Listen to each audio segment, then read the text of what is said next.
નમસ્કાર. આંકડાશાસ્ત્ર ભાગ 1માં માર્ચ 2022ની પરીક્ષામાં આપણને વિભાગ એમાં 20 માર્કના MCQ પૂછાવાના છે. તો સૌથી પહેલાં પ્રકરણ 1થી આપણે શરૂઆત કરીએ.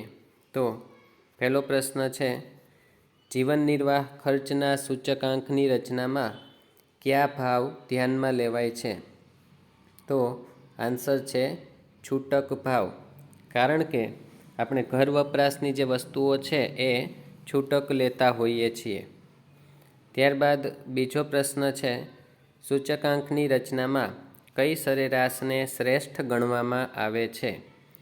અહીંયા શ્રેષ્ઠ સરેરાશ છે એ ગુણોત્તર મધ્યક છે.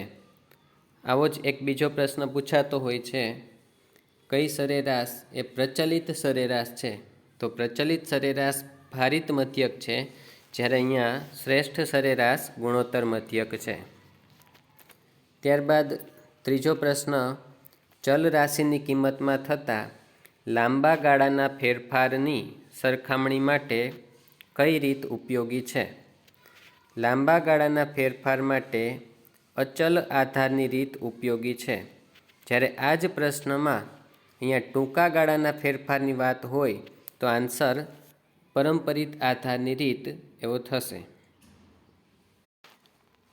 ત્યારબાદ પ્રશ્ન ચોથો છે, જો આધાર વર્ષ 2015ના સાપેક્ષમાં 2016માં નાણાંની ખરીદ શક્તિ 0.75 હોય તો સૂચકાંક કેટલો? અહીંયા આપણે સૂચકાંક મેળવવા માટે ખરીદ શક્તિ આપેલી હોય તો 100 ભાગ્યા ખરીદ શક્તિ કરતાં સૂચકાંક મળશે, એટલે કે 100 ભાગ્યા 0.75. અહીંયા આપણો આન્સર થશે 133.33. ત્યારબાદ પ્રશ્ન પાંચમો છે, લાસ્પેયરના સૂચકાંકની ગણતરીમાં કયો વપરાશ લેવામાં આવે છે? હવે આપણું લાસ્પેયરનું જે સૂત્ર છે એ આ મુજબ છે, સિગ્મા PQ. અહીંયા આપણે 1000 એવું યાદ રાખીએ છીએ, છેદમાં 100.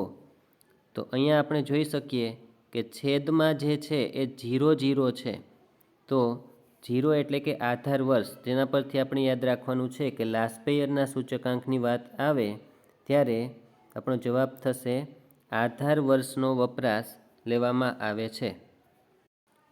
ત્યારબાદ પ્રશ્ન છઠ્ઠો છે, લોકોના જીવન ધોરણનો ખ્યાલ આપે એ સૂચકાંક. તો જીવન ધોરણનો ખ્યાલ આપણને જીવન નિર્વાહ ખર્ચના સૂચકાંક પરથી મળે છે.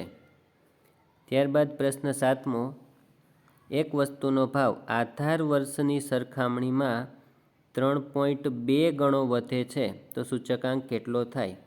તો અહીંયા આપણે આધાર વર્ષનો સૂચકાંક એટલે કે 100 વત્તા 100ના 3.2 ગણા એટલે કે 320 વધે છે એટલે કે પ્લસ થાય છે, તો કુલ સૂચકાંક અહીંયા થશે 420. તો અહીંયા આપણો આન્સર થશે 420. એવો જ પ્રશ્ન આઠમો છે, એમાં પણ એ જ રીતે આધાર વર્ષની સરખામણીમાં ચાલુ વર્ષમાં 4.5 ગણો વધારો થાય છે. તો આધાર વર્ષના 100 વત્તા 100ના 4.5 ગણા એટલે કે 450 વધે છે એટલે કે પ્લસ થાય છે, તો અહીંયા આપણો સૂચકાંક થશે 550. ત્યારબાદ પ્રશ્ન નવમો, કૌટુંબિક બજેટની રીતમાં વસ્તુનું કયું ખર્ચ ભાર તરીકે લેવામાં આવે છે? અહીંયા આન્સર છે આધાર વર્ષનું ખર્ચ ભાર તરીકે લેવામાં આવે છે. ત્યારબાદ પ્રશ્ન 10મો, ફુગાવાનો દર નક્કી કરવા માટે કયો સૂચકાંક ઉપયોગમાં લેવાય છે? તો અહીંયા આપણો આન્સર છે જથ્થાબંધ ભાવનો સૂચકાંક. ફુગાવાના દરનું જે સૂત્ર છે એમાં જથ્થાબંધ ભાવનો સૂચકાંક એવો શબ્દ આપ જોઈ શકો. પ્રશ્ન 11મો, પાસેના સૂચકાંકનું સૂત્ર મેળવવા માટે ભાર સાપેક્ષ P1ના છેદમાં P0 ને ખર્ચનો કયો ભાર આપવામાં આવે છે? પાસેનું સૂત્ર છે સિગ્મા P1Q1 છેદમાં સિગ્મા P0 Q1 ગુણ્યા 100. તો અહીંયા છેદમાં છે P0 Q1, તો અહીંયા આપણો આન્સર થશે P0 Q1. ત્યારબાદ જો IP બરાબર IF એટલે કે પાસેનો સૂચકાંક અને ફિશરનો સૂચકાંક સરખા હોય તો ક્યુ વિધાન સાચું છે. જો પાસે અને ફિશરનો સૂચકાંક સરખા હોય તો લાસ્પેયર, પાસે અને ફિશરના ત્રણેય સૂચકાંક સરખા થાય. પ્રશ્ન 13મો, 2010ના સાપેક્ષમાં 2016માં એક વર્ગના લોકોનો જીવન નિર્વાહ ખર્ચનો સૂચકાંક 200 થાય તો ક્યુ વિધાન સાચું છે. અહીંયા આપણે વિકલ્પ 1 જોઈએ તો તેમાં આપેલું છે કે 200%નો વધારો. જો વધારો 200%નો હોય તો 100 + 200 એટલે કે સૂચકાંક 300 થવો જોઈએ, જ્યારે અહીંયા 200 થાય છે, તો વિકલ્પ એ નહીં આવે. ત્યારબાદ વિકલ્પ બી જોઈએ તો 100%નો ઘટાડો, 100%નો જો ઘટાડો થાય તો 100 - 100 એટલે કે 0 થવો જોઈએ સૂચકાંક, એ પણ નથી. ત્યારબાદ છે નાણાંની ખરીદ શક્તિ 0.5. તો ખરીદ શક્તિ મેળવવા માટે 100 ભાગ્યા સૂચકાંક કરવાનો હોય છે. તો અહીંયા સૂચકાંક 200 છે તો 100 ભાગ્યા 200 બરાબર 0.5 થશે. માટે નાણાંની ખરીદ શક્તિ 0.5 એ વિકલ્પ સાચો બનશે. પ્રશ્ન 14મો, જો 2013માં કુટુંબની ખર્ચપાત્ર આવક 20,000 હોય તો 2013ના આધારે 15નો સૂચકાંક 130 થતો હોય તો 2015માં ખર્ચપાત્ર આવક કેટલી થાય? તો અહીંયા જ્યારે સૂચકાંક 100 હતો ત્યારે ખર્ચપાત્ર આવક 20,000 હતી, જે સૂચકાંક 130 થતાં કેટલી થવી જોઈએ? ત્રિરાશિ મુજબ આપણે ગણતરી કરી શકીએ તો 130 ગુણ્યા 20,000 ભાગ્યા 100. તો અહીંયા આપણો આન્સર 26,000 થશે.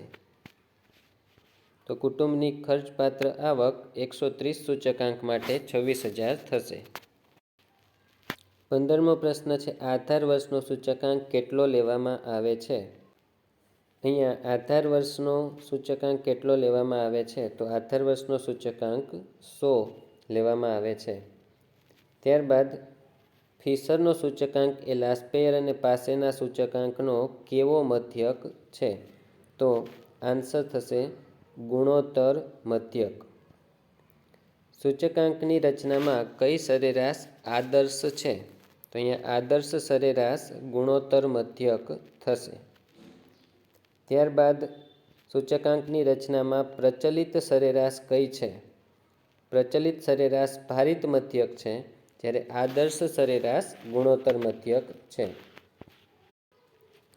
મોંઘવારી ભથ્થું નક્કી કરવા માટે કયા સૂચકાંકનો ઉપયોગ કરવામાં આવે છે?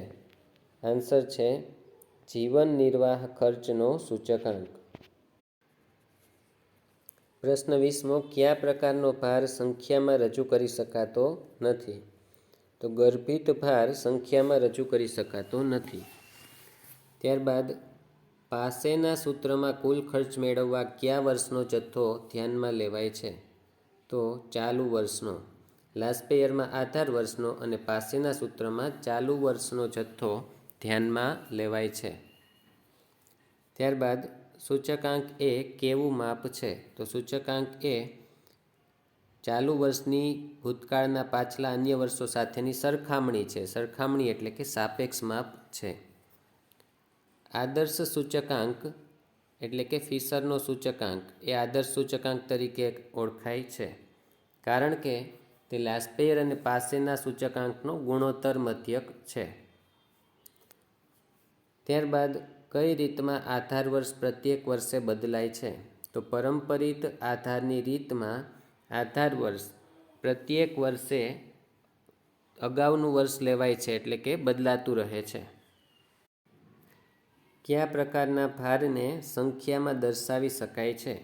તો સંખ્યામાં આપણે સ્પષ્ટ ભાર દર્શાવી શકીએ છીએ.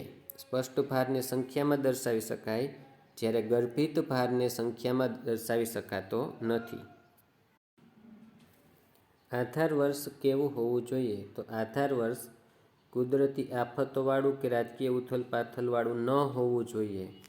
એટલે કે પ્રામાણ્ય હોવું જોઈએ, જે આવી ઘટનાઓથી મુક્ત હોય. કૌટુંબિક બજેટની રીતમાં કયું સૂત્ર વપરાય છે? તો કૌટુંબિક બજેટની રીતમાં લાસ્પેયરના સૂચકાંકનું સૂત્ર વપરાય છે. ત્યારબાદ અમેરિકા અને બ્રિટન સહિત મોટાભાગના દેશોમાં કયા સૂત્રનો ઉપયોગ થાય છે? તો અહીંયા લાસ્પેયરના સૂચકાંકનો ઉપયોગ થાય છે.